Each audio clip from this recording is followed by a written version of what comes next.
The seaside cafe in Carmel by the Sea was nearly empty. The distant crash of waves blended with the quiet hum of a coffee machine.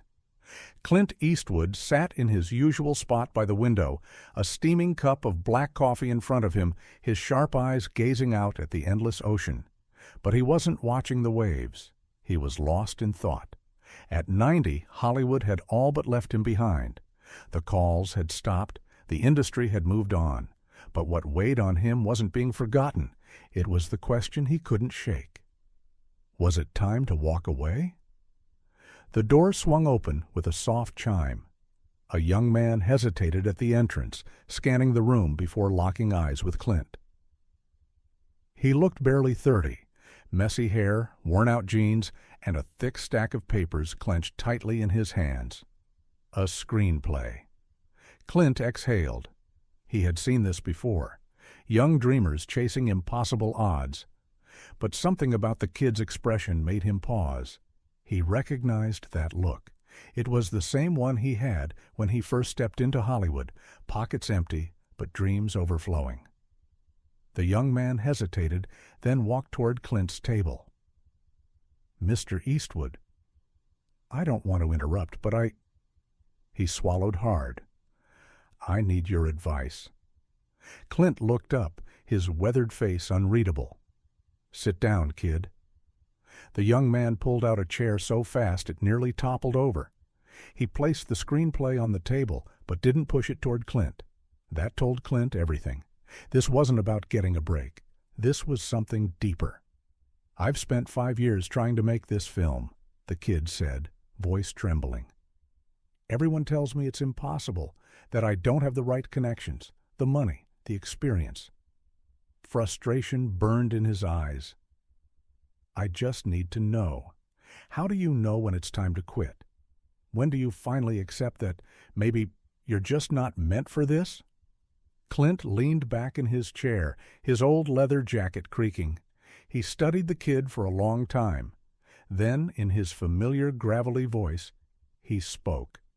"Let me tell you a story." The young man leaned in. "When I started out, Hollywood didn't want me either," Clint said. "They said I wasn't leading man material, that I squinted too much, that my voice was too soft, that my Adam's apple was too big." The kid's eyebrows lifted. "For years, I knocked on doors, took tiny roles, got laughed out of auditions. I could have quit. Hell, I almost did." Clint's fingers tapped against his coffee cup. "Then one day I met an old cowboy on a western set. He looked at me and said, 'Kid, are you waiting for someone to tell you you're good enough?'"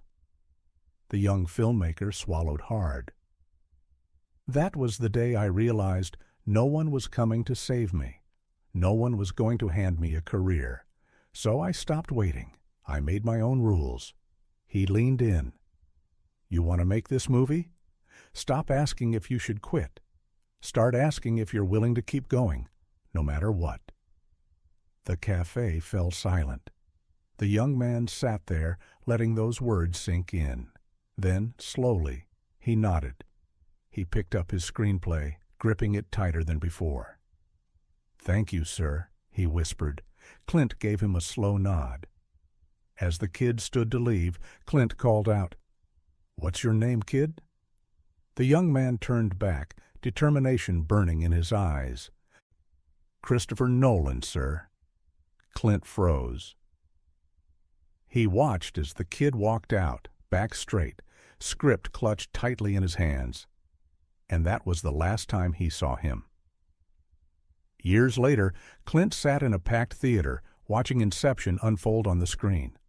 The same kid, now a world-renowned director, had created one of the most groundbreaking films of the decade. As the credits rolled, Clint let out a quiet chuckle. The world had almost convinced that kid to quit. But sometimes all it takes is a few words to change everything, because legends aren't born, they're made, by those who refuse to stop.